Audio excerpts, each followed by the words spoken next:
செப்பனியா 2ஆம் அதிகாரம்.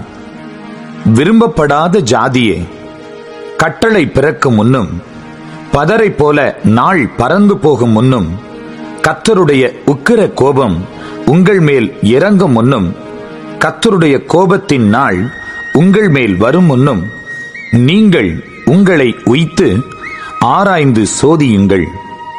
தேசத்திலுள்ள எல்லா சிறுமையானவர்களே, கர்த்தருடைய நியாயத்தை நடப்பிக்கிறவர்களே, அவரை தேடுங்கள்.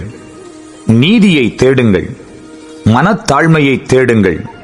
அப்பொழுது ஒருவேளை கர்த்தருடைய கோபத்தின் நாளிலே மறைக்கப்படுவீர்கள்.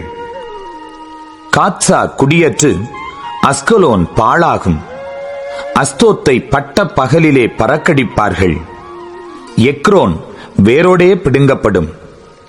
சமுத்திரக்கரை குடிகளாகிய கிரேத்தியருக்கு ஐயோ!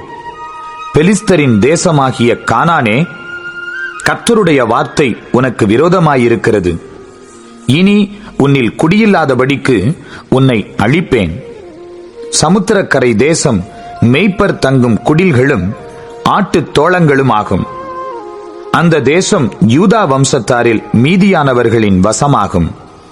அவர்கள் அவ்விடங்களில் மந்தை மேய்ப்பார்கள். அஸ்கலோனின் வீடுகளிலே சாயங்காலத்திலே படுத்துக் கொள்வார்கள். அவர்களுடைய தேவனாகிய கர்த்தர் அவர்களை விசாரித்து அவர்கள் சிறையிருப்பை திருப்புவார். மோவாப் செய்த நிந்தனையையும் அம்மோன் புத்திரர் என் ஜனத்தை நிந்தித்து அவர்கள் எல்லையை கடந்து பெருமை பாராட்டிச் சொன்ன தூஷணங்களையும் கேட்டேன். ஆகையால் மோவாப் சோதோமை போலும் அம்மோன் புத்திரரின் தேசம் கொமோராவை போலுமாகி காஞ்சொரி படரும் இடமும் உப்பு பள்ளமும் நித்திய பாழுமாயிருக்கும். என் ஜனத்தில் மீந்தவர்கள் அவர்களை கொள்ளையிட்டு என் ஜாதியில் மீதியானவர்கள் அவர்களை சுதந்தரித்துக் கொள்வார்கள் என்பதை என் ஜீவனைக் கொண்டு சொல்லுகிறேன் என்று இஸ்ரவேலின் தேவனாகிய சேனைகளின் கர்த்தர் உரைக்கிறார். அவர்கள் சேனைகளுடைய கர்த்தரின் ஜனத்துக்கு விரோதமாய் பெருமை பாராட்டி அவர்களை நிந்தித்தபடியினால் இது அவர்கள் அகங்காரத்துக்கு பதிலாக அவர்களுக்கு கிடைக்கும். கர்த்தர் அவர்கள் மேல் கெடியாயிருப்பார். பூமியிலுள்ள தேவர்களை எல்லாம் மெலிந்து போக பண்ணுவார். அப்பொழுது தீவுகளிலுள்ள சகல புறஜாதிகளும் அவரவர் தங்கள் தங்கள் ஸ்தானத்திலிருந்து அவரை பணிந்து கொள்வார்கள்.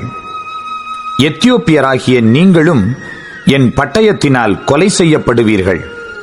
அவர் தமது கையை வடதேசத்துக்கு விரோதமாய் நீட்டி அசீரியாவை அழித்து நினிவேயை பாழும் வனாந்தரத்துக்கொத்த வறட்சியுமான ஸ்தலமாக்குவார்.